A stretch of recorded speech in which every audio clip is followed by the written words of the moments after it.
Welcome to Hard Talk. I'm Stephen Sackur. When Iran's President Rouhani was convincingly re-elected last year, Iranians seemed hopeful their living standards might improve. Well, they haven't. Inflation, poverty, water shortages, corruption, on a host of measures, things appear to be getting worse.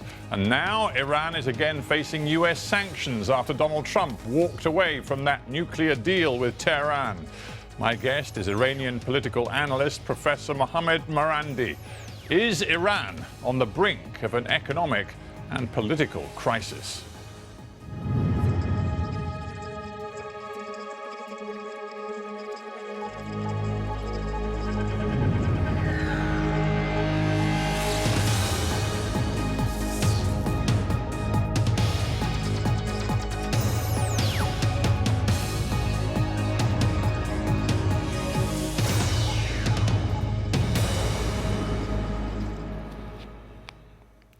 Mohammad Marandi in Tehran, welcome to Hard Talk. Thank you. There is a time delay on this line, but nonetheless, my first question is a simple one. There was a lot of hope around the re-election of President Rouhani last year. It seems to have evaporated. Why? Well, obviously, there are a host of difficulties that exist in Iran, mostly economic. The dissatisfaction that exists in the country, according to polls, is focused on jobs and inflation. But we have to take into account the fact that the United States has not abided by its side of the bargain in the nuclear deal. When the Iranians signed on to the nuclear deal and gave significant concessions, they did this in order to ease tensions and to prevent the United States from continuing to have an excuse against Iran. And the Americans were supposed to abide by their side of the bargain, and they didn't. Under Obama, they didn't. The United States, in violation of the nuclear deal, they imposed new sanctions.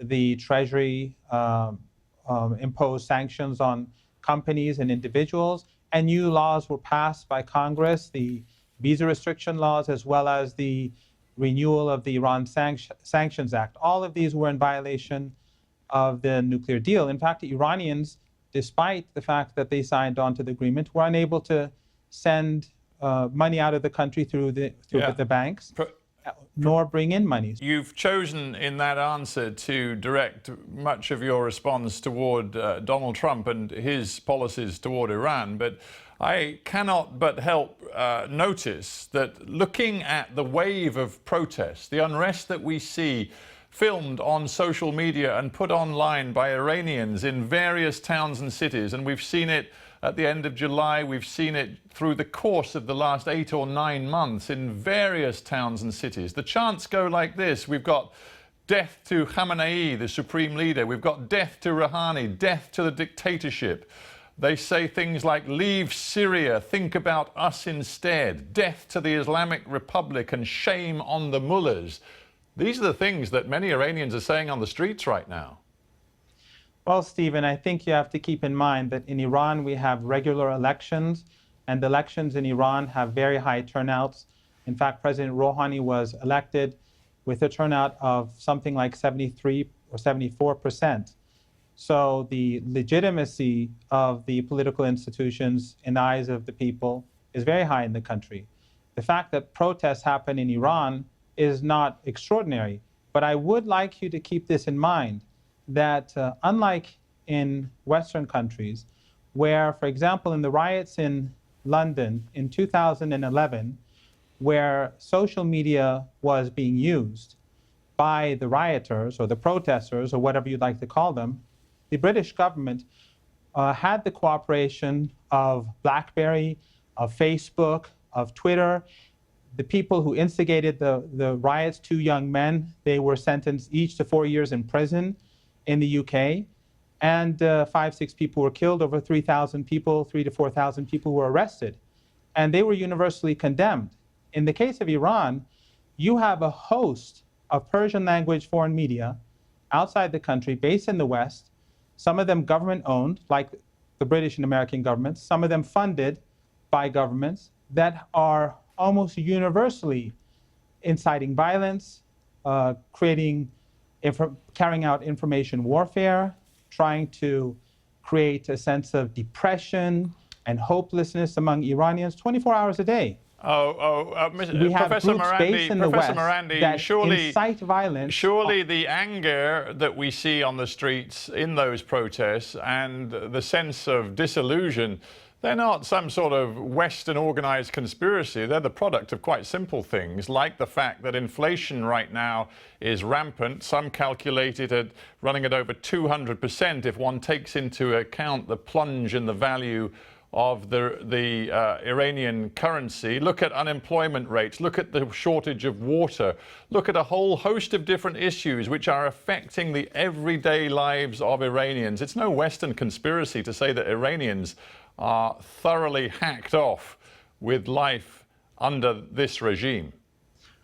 Well, I would say that it's the same sort of terminology, regime, that you use is a sign of how in the West Iran is looked upon and has historically been looked upon.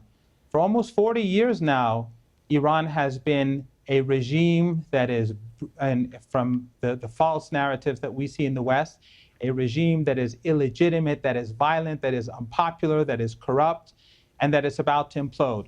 I've been hearing this since I was a teenager. And so far, we haven't seen that happen. In fact, the paradox, the unresolvable paradox here, is that on the one hand, Iran is a regime that's about to explode or implode, and on the other hand, it's a growing menace to world peace and stability. So it's a growing threat, according to the narrative, but it's also corrupt and collapsing. You can't have your cake and eat it too.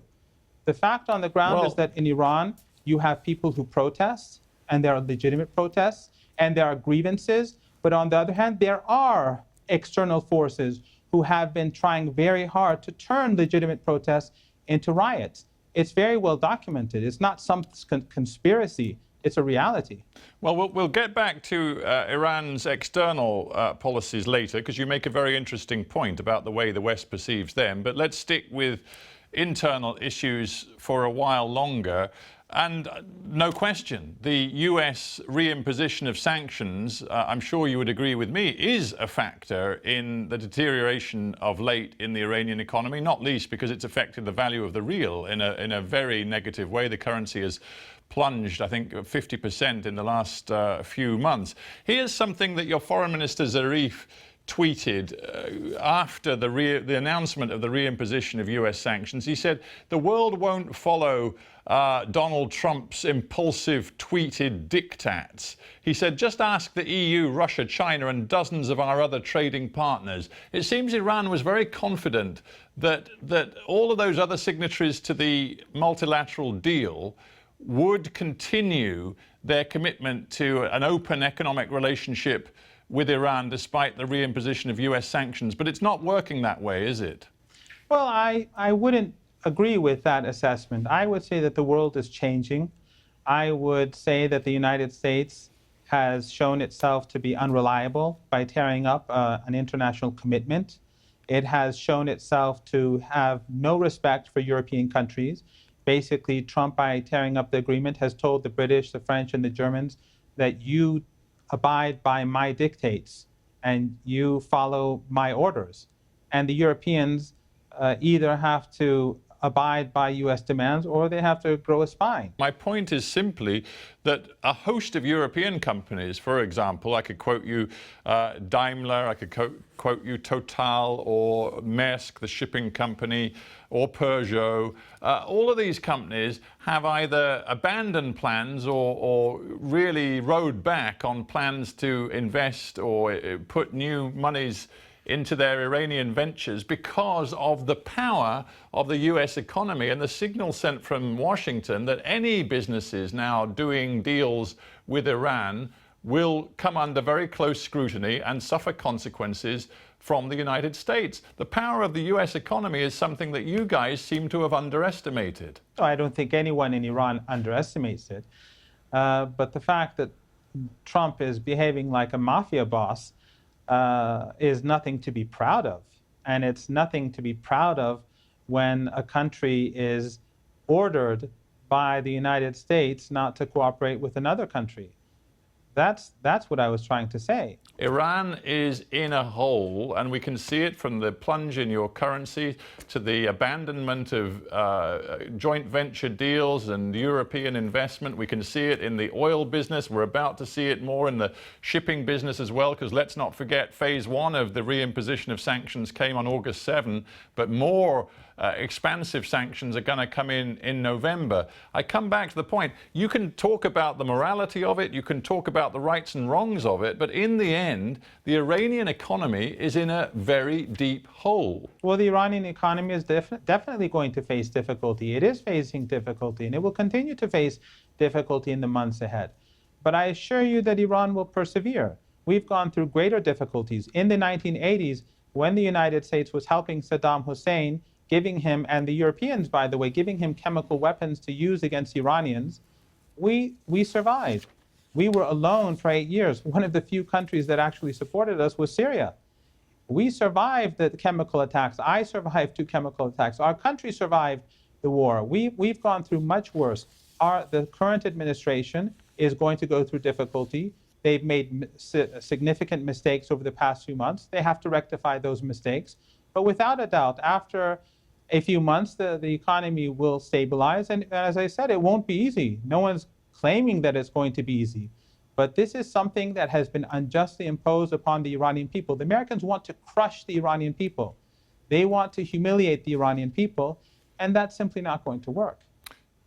You call it crushing. The Americans would say a fundamental realignment of Iran's foreign policies in particular. It is interesting, is it not, that Mike Pompeo, when he talked about the strongest sanctions in history being imposed, also pointed to the 12 US conditions which would see those sanctions lifted. And in essence, if one sort of gets to the heart of it, they demand that Iran completely end the significant bulk of its nuclear program. They end further ballistic missile development, end support for groups like Hezbollah and the Houthis in Yemen, and conduct a complete withdrawal from Syria. Now, I suspect you're going to tell me absolutely none of that is going to happen. But in that case, Iran is going to face indefinite and extremely punishing economic consequences. Well, first of all, there are a host of countries that will continue to cooperate with Iran, especially Asian countries. And I think across the world, people are recognizing that the United States is behaving in a dangerous manner, using the dollar, using financial institutions as weapons. And this is something that we now see that they're using against Turkey. And that is going to increasingly isolate the United States. Of course, the United States is still a very important power. But what I'm saying is that the world is changing as well. But Iran will not be able to change its foreign policy, because Iran's policy in Syria and Iraq is what prevented ISIS from coming into Iran.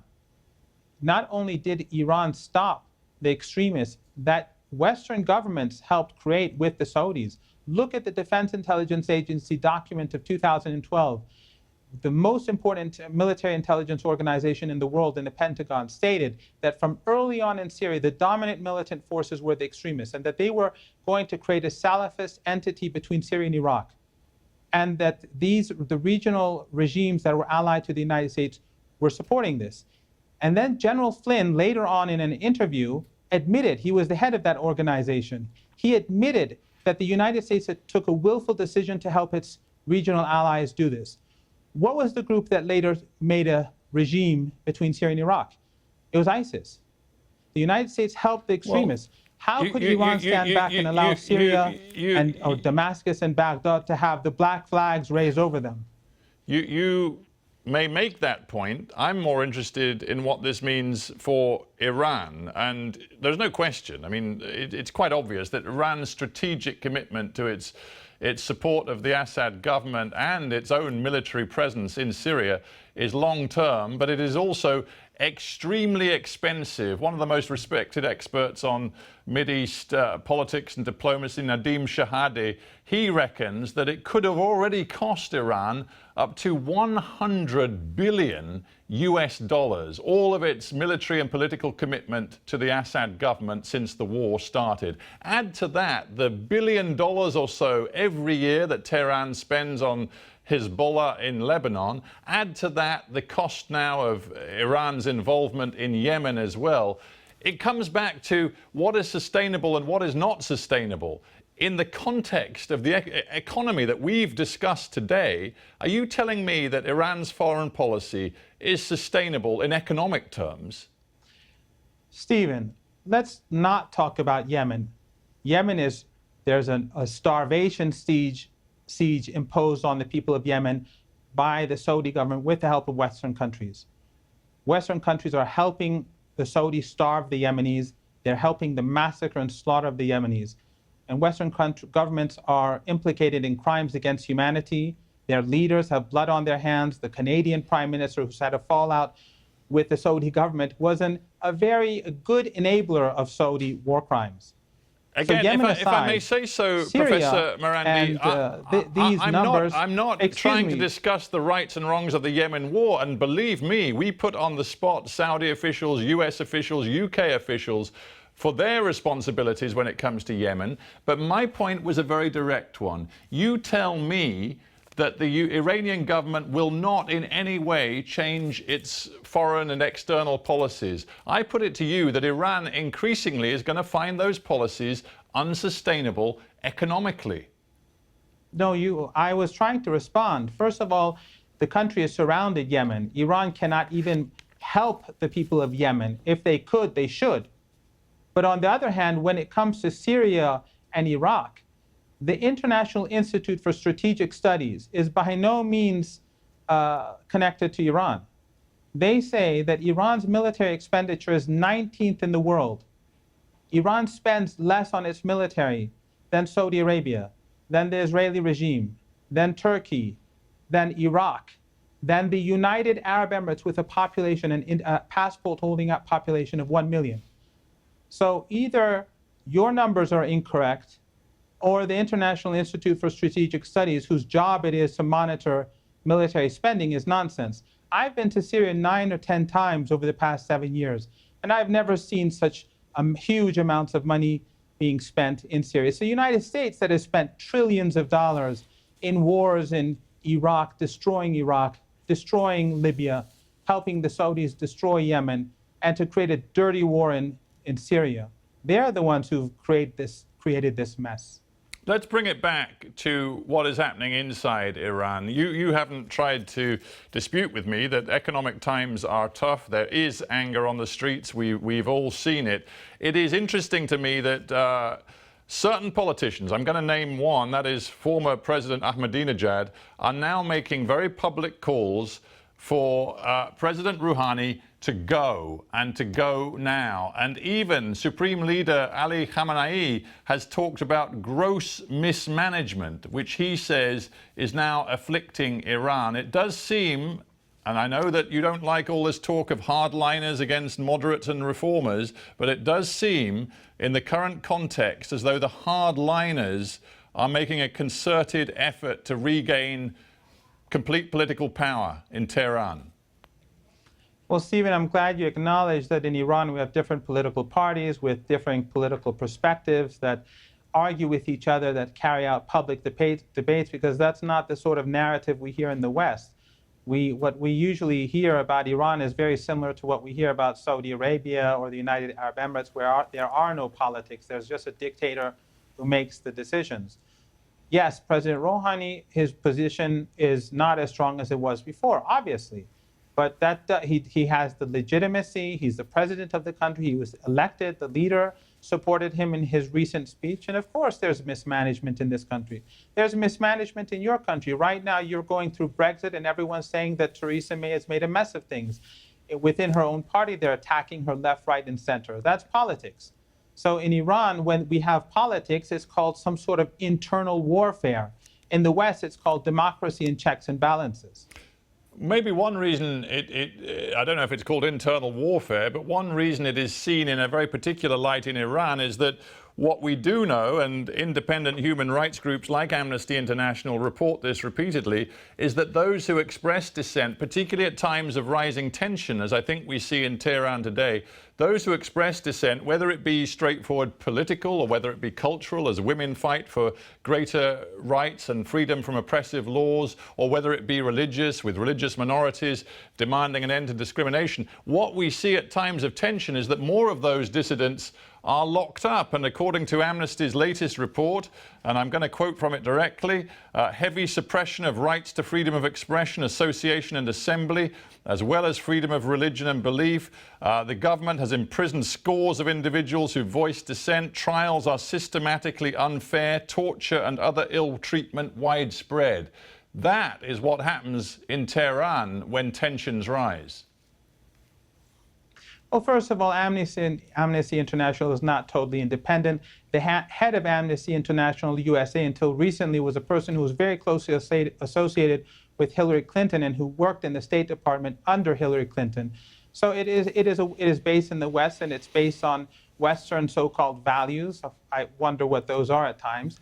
But when it comes to, if you're talking about political prisoners, it'd be good to include people like Julian Assange, who is right now, in my opinion, a political prisoner being held in the heart of London because he's exposed the crimes of the United States in Iraq, because he's exposed how Hillary Clinton used the Democratic National Committee to cheat her rival, Sanders, from being the candidate for the Democratic Party. And now he's being punished for it. He's been accused of raping 2 women, falsely accused as far as we know. And then you have other examples. You have people like Helen Thomas, Professor who was Marandi, the White House correspondent for 9 administrations. Professor Marandi,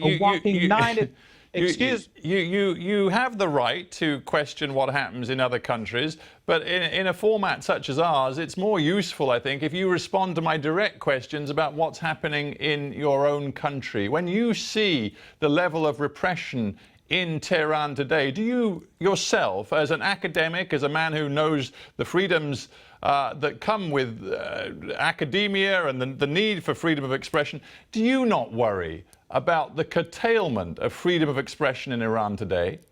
Come on, Stephen. You just a few minutes ago were saying how the different political factions and the hardliners and the reformists and the moderates, and they're all out at each other's throats. And then what is all that about?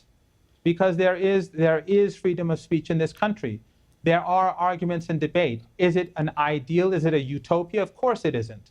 But we are also a country that we have the United States surrounding us. You have U.S. troops in the Persian Gulf. You have U.S. troops in Iraq and Afghanistan. You have the United States constantly threatening the country. You have Western countries funding groups that carrying out psychological warfare. You have thousands of MEK, former terrorists, you know them very well yourself, I'm sure, who fought for Saddam Hussein. Many of them are in Albania. They're paid trolls, and they are constantly carrying out, through multiple online personas and different accounts, psychological warfare against Iran. And then when the United States indicts 13 Russians for, what was it, creating political discord in the United States before the presidential elections because of a few Facebook ads, this is double standards. The reality on the ground is that Iran, despite the antagonism and despite the hostility that's coming from Western powers, is much more free than any of the U.S. allies in this part of the world. All right. Mohammad Marandi, I thank you very much for joining me from Tehran.